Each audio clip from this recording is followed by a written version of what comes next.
Probando. Creo que estamos transmitiendo en vivo. Hola, ¿qué tal, persona que me ve? Espero estén teniendo un buen día, buena noche. Ya sea la hora que lo esté viendo. Espero que tenga un buen momento.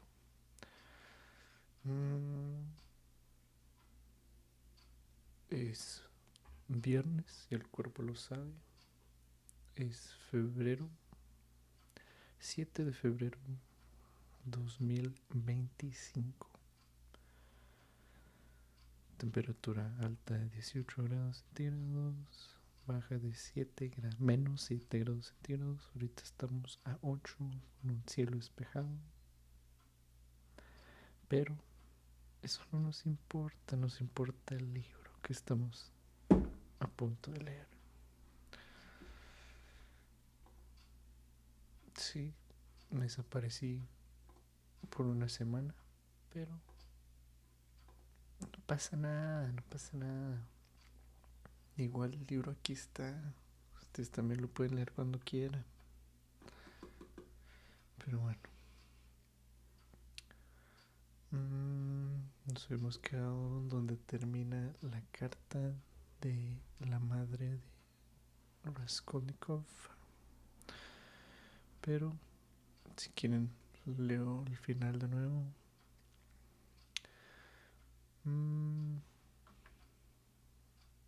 Our whole history.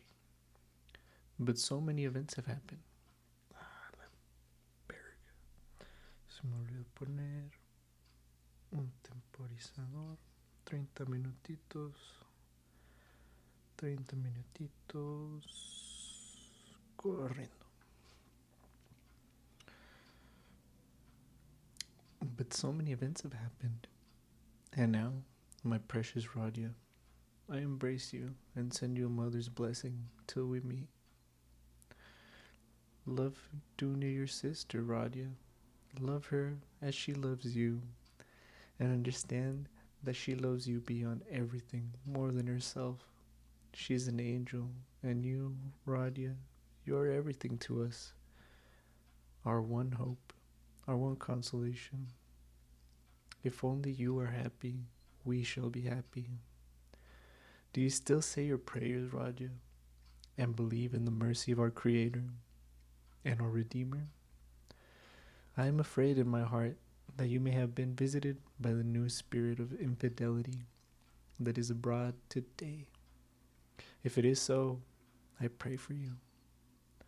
Remember, dear boy, how in your childhood, when your father was living, you used to lisp your prayers at my knee, and how happy we all were in those days.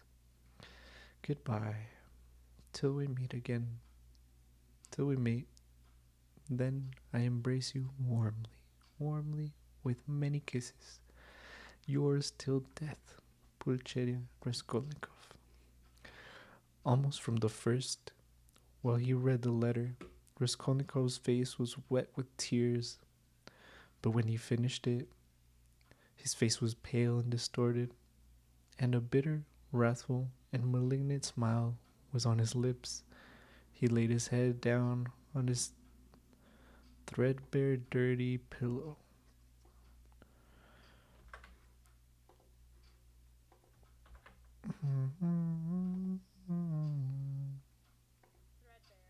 Threadbare. Cool. Threadbare, dirty pillow, and pondered a long time. His heart was beating violently, and his brain was in a turmoil. At last he felt cramped and stifled in the little yellow room that was like a cupboard or a box. His eyes and his mind craved for space. And he took up his hat and went out. This time without dread of meeting anyone. He had forgotten his dread. He turned into the direction of the Vasilyevsky Ostrov, walking along Vasilyevsky Prospect. as though hastening on some business. But he walked as his habit was, without noticing his way, muttering and even speaking aloud to himself. To the astonishment of the passers-by, many of them took him to be drunk. Chapter 4. Chapter 4. His mother's letter had been a torture to him, but as regards the chief fact in it, he had felt not one moment's hesitation, even whilst he was reading the letter. The essential question was settled. The irrevocable, how to pronounce this? Irrevocably.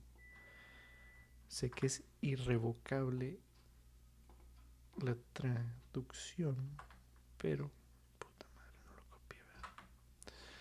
Qué pendejo.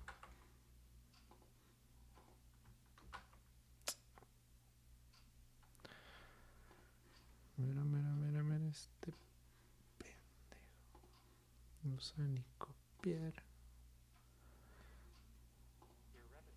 Irrevocably.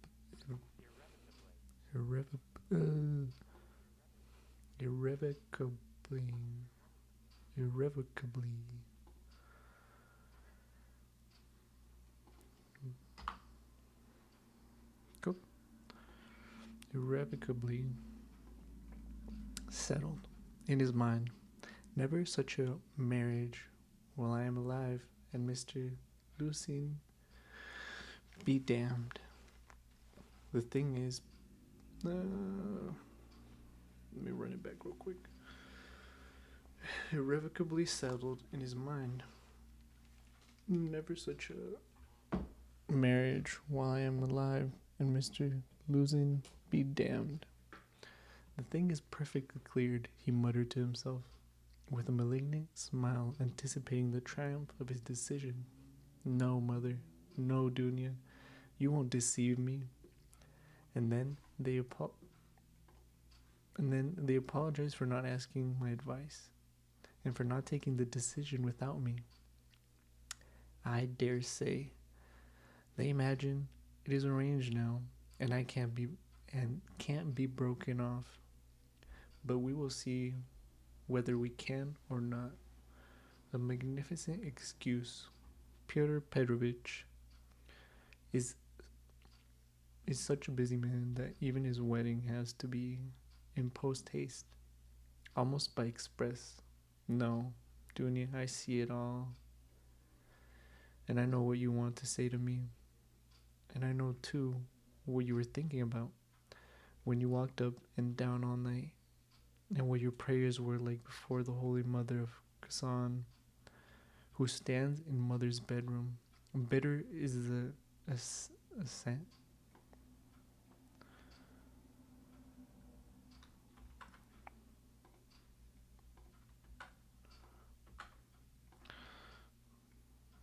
Copy, paste.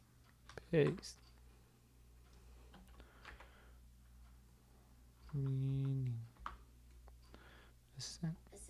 Assent. Okay. Ascender. Ascent to Golgotha. Golgotha. También Goldota. So it is finally settled.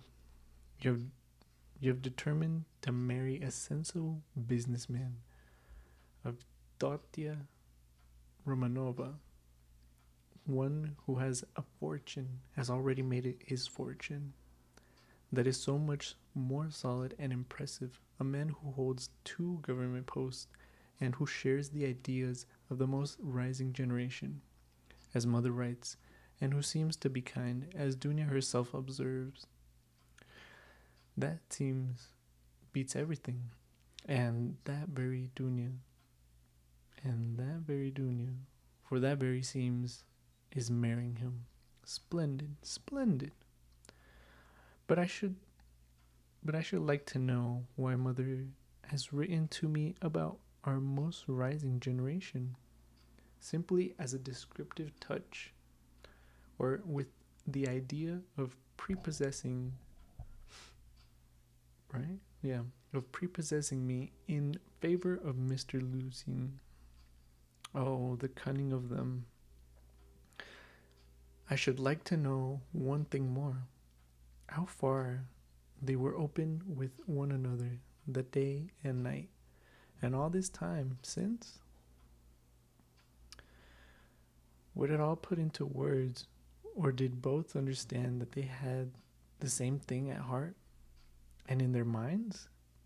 So that there was no need to speak of it aloud, and better not to speak of it. Most likely, it was partly, it was partly like that. From mother's letter, and from mother's letter, it's evident he struck her as rude and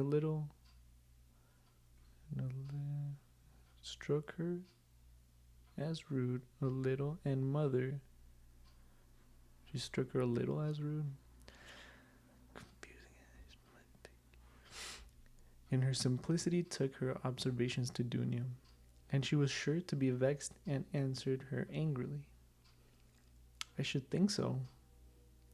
Who would not be angered when it was quite clear, without any naive questions, and when it was understood that it was useless to discuss it? And why does she write to me? Love, Dunya, Radia, and she loves you more than herself. Has she a secret conscience prick at sacrificing her daughter to her son? You are our one comfort. You are everything to us, oh mother. His bitterness grew more and more intense.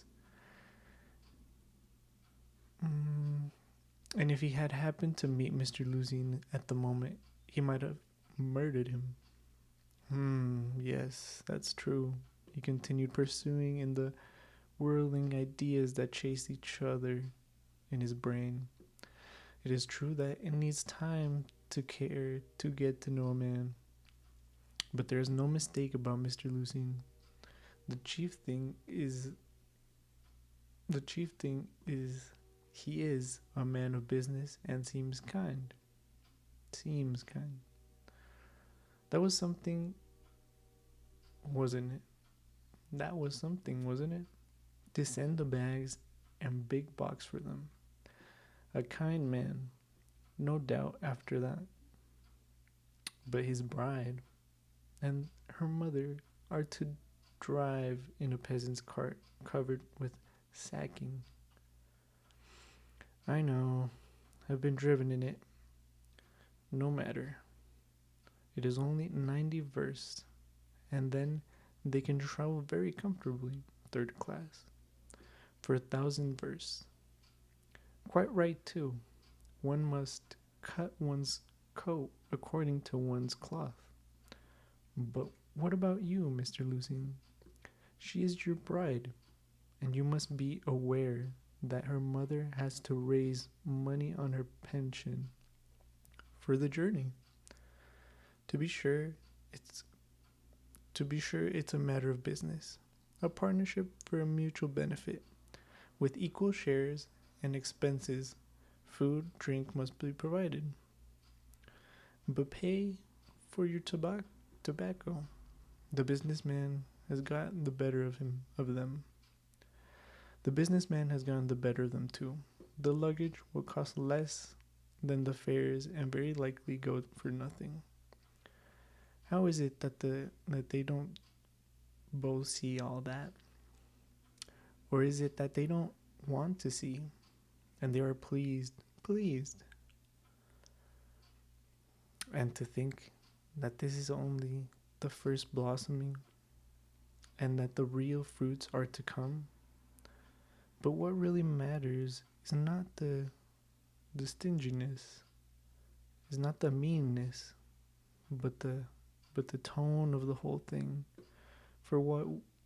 Give me a sec.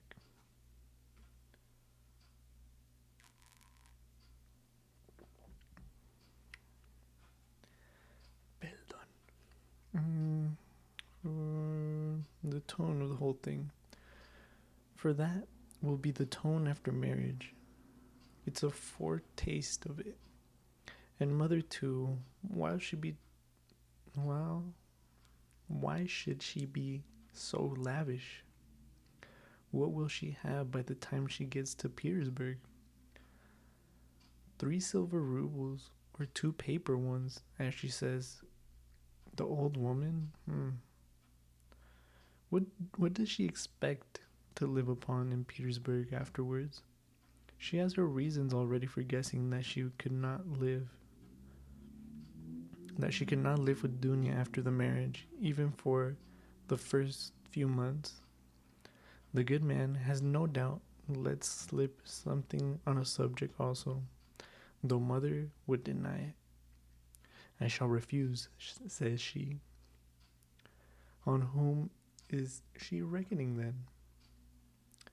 Is she counting on what is left of her 120 rubles of pension when a fancy Ivanovich debt is paid?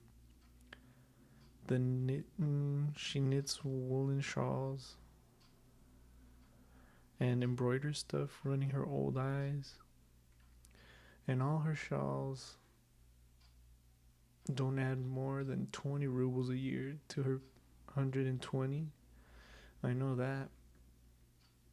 So she is building all her hopes all the time on Mr. Luzian's generosity. He will offer it to him. He will offer it to himself. He will press it on me. You may wait a long time. You may wait a long time for that. That's how it always is with these. Whoa. I don't know how to pronounce that. I'm not even gonna try. Fuck that.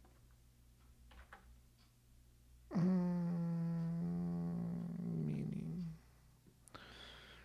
The term describe a person idealistic and all.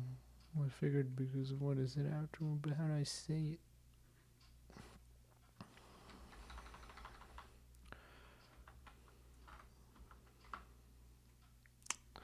God damn it. Schilleresque. I'm gonna just say it's Schilleresque. With these Schilleresque noble hearts, till the last moment, every goose in the swan with them, till the last moment. They hope for the best and will see nothing wrong. And although they have an inkling of the other side of the picture, yet they won't face the truth till they are forced to.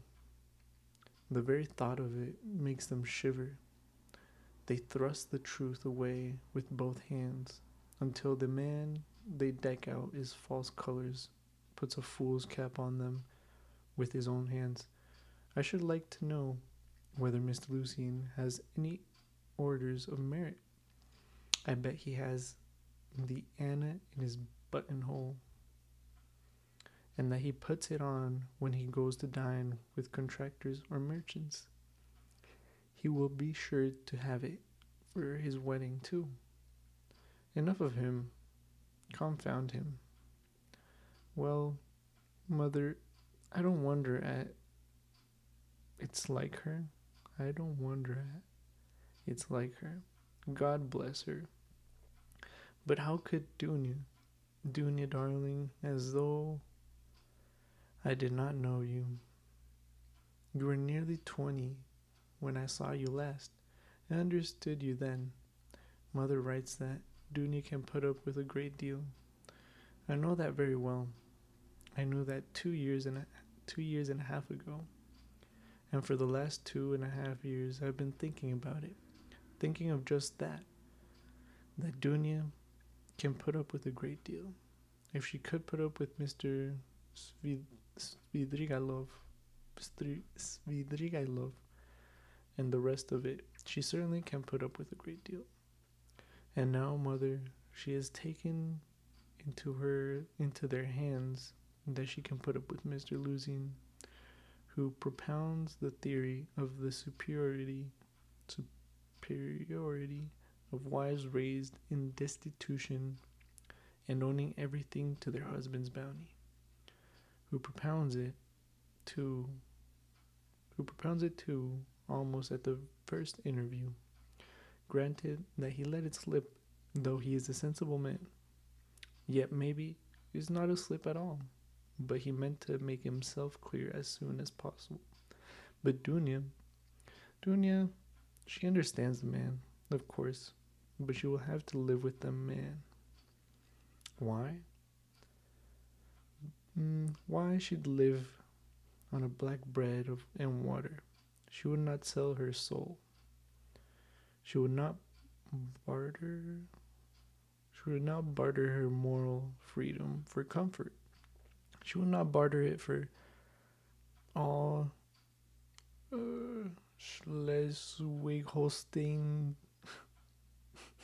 No mames.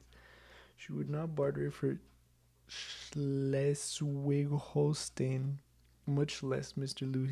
Luzine's money. No, Duny was not that short when I knew her, and she is not. She is still the same, of course. Yes, there's no denying the Svidrigailos are a better pill. It's a better thing to spend one's life a governess in the province, in the provinces, for 200 rubles. But I know she would rather be a whoa.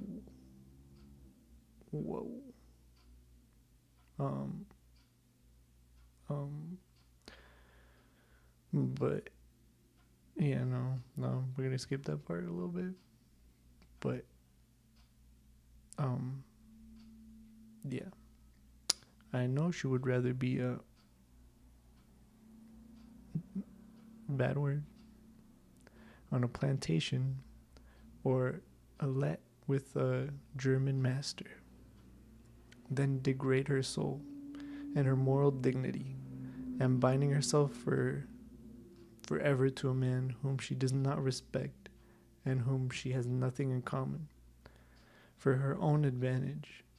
And if Mr. Lucien had been of all unalloyed, what the fuck is that? Unalloyed, Lloyd. It's just Lloyd, Lloyd.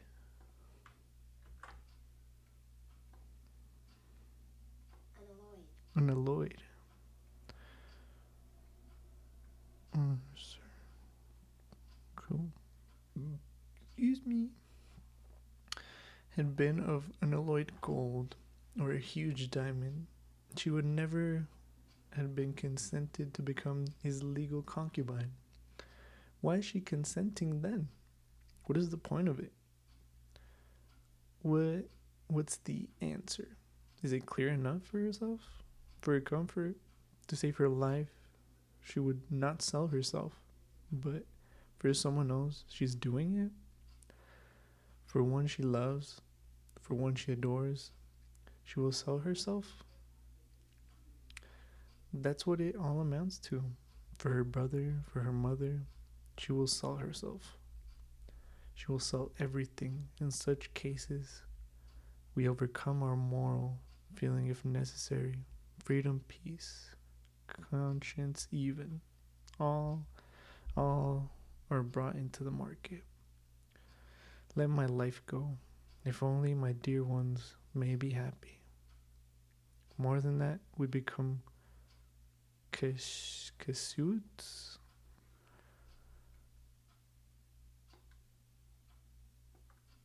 Sepa la bola.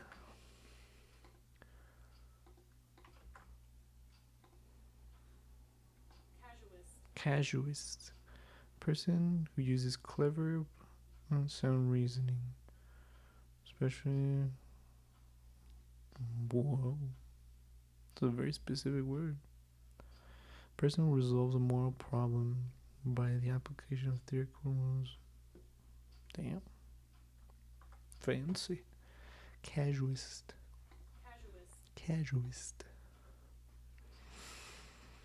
We become casuist. We learn to be just, bro, what the, just suitical. And for a time, maybe we can soothe ourselves. We can persuade ourselves that is one's duty for a good object. That's just like us. It is clear as daylight. It is clear that Rodion Romanovich Raskolnikov is the central figure in the business and no one else. Oh, yes, she can ensure his happiness, keep him in the university, make him a partner in the office, make his whole future secure. Perhaps he may even be a rich man later on, prosperous, respected, and may even end his life a famous man. But my mother, it's all Radia, precious Radia, her firstborn, for such a son who would not sacrifice such a daughter. Oh, loving, over partial hearts. Why, for his sake, we would not shrink even from Sonia's fate. Sonia Marmeladov, the eternal victim, so long as the world lasts. Have you taken the measure of your sacrifice, both of you? It is right? Can you bear it? Is it any use? Is there sense in it? And let me tell you, Dunya, Sonia's life is no worse than life with Mr. Losing. There can be no question of love, Mother writes. And what if there can be no respect either? If, on the contrary, there's aversion, contempt, repulsion, what then? So, you will have to keep up with your appearance, too. Is that not so? Do you understand what smartness means? Do you understand that the losing smartness is just the same thing as Sonia's? And maybe worse, viler, baser, because in your case, Dunya, it's a bargain for luxuries after all. But with Sonia, it's simply a question of starvation. It has to be paid for. It has to be paid for. Dunya, this smartness. And what if it's more than you can bear afterwards? If you regret it? The bitterness, the misery, the curses, the tears forbidden from all the world. For you are not a Marfa Petrovna. And how will your mother feel then? Even now, she's uneasy, she's worried, but then, when she sees it all clearly, and yes indeed, what have you taken from me? I won't have your sacrifice, Dunya. I won't have it, Mother. I shall not be, so as long as I'm alive, it shall not. I won't accept it. He suddenly paused in his reflections and stood still. It shall not be? But what are you going to do to prevent it? Will you forbid it?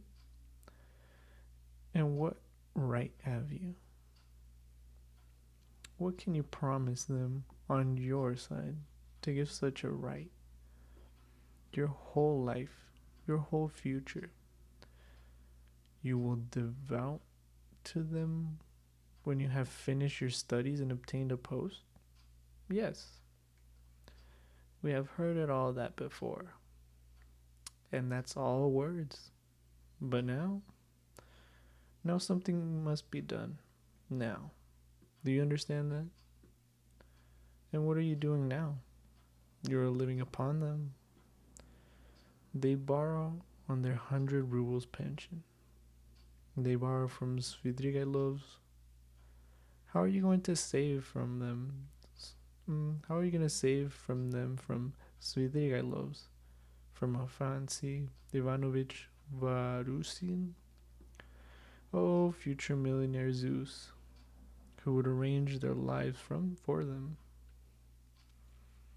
In another 10 years, In another 10 years, mother will be blind, with the knitting shawls, maybe with the weeping too. She will be worn to a shadow with fasting. And your sister? Imagine for a moment what may have become of your sister in 10 years. It may happen to her during those 10 years. Can you fancy? So he tortured himself, fret himself with such questions and finding a kind of enjoyment in it. And yet, all these questions were not new ones suddenly confronting him. They were old, familiar aches. It was long since they had first begun to grip and rend his heart. Long, long ago, his present anguish had its first beginnings. It had waxed and gathered strength. It had matured and concentrated until it had taken from of a matured, concentrated until he had taken from. Wait. Sorry, I think I repeated that. Fearful, frenzied, and fantastic question, which tortured his heart and mind, clamoring instantly for an answer. Now, his mother's letter had burst on him like a thunderclap. It was clear that he must not now suffer passively, worrying himself over unsolved questions, but that he must do something.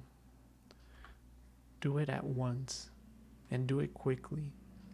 Anyway, he must decide on something, or throw up life altogether. He cried suddenly in a frenzy. Accept one's lot humbly as it is, once for all, and stifle everything in oneself, giving up all claim to activity, life, and love. Do you understand, sir? Do you understand what it means when you have absolutely nowhere to turn? Marmeladov's question came suddenly into his mind, for every man must have somewhere to turn. He gave a sudden start. Another thought that he had yesterday slipped back into his mind, but he did not start at the thought recurring to him, for he knew, he had felt beforehand, that it must come back. He was expecting it. Besides, it was not only yesterday's thought. The difference was that a month ago, yesterday even, the thought was a mere dream. But now it appeared not a dream at all. It had taken a new, menacing, and quite unfamiliar shape, and suddenly became aware of this himself. He felt a hammering in his head, and there was a darkness before his eyes. I think I'm gonna wrap it up there. Hasta aquí la lectura no matutina, sino nocturna, pero subiré videos más seguido. Espero, no sé, ya lo veremos.